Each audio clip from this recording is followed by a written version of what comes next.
माझ्या मुलाच्या मुलाची सेवा करायला मला मिळाले, मी भाग्यच समजेन माझं.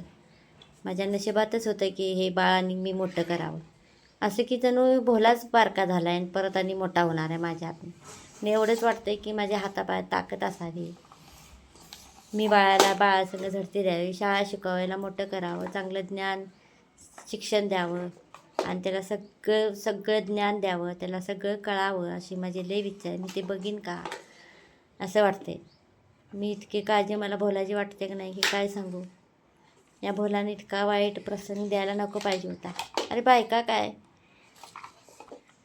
शेवटी बायकाच्या कारणानं असं करून घेतलंच. खरं आई बाबा उघड्या पडलीत का नाही सांग बाळा. तर कुणाला सांगू मी माझं हे दुःख, कुणाला सांगू. ज्याला सांगत होतो त्याला कळलं नाही. ह्या मुलाची जर का सेवा केली असती का नाही एकानं, तर तिला इतकं पुण्य मिळालं असतं की तिचं पण जाऊ दे तिकडं, ते नकोच काय आपण बोलायला.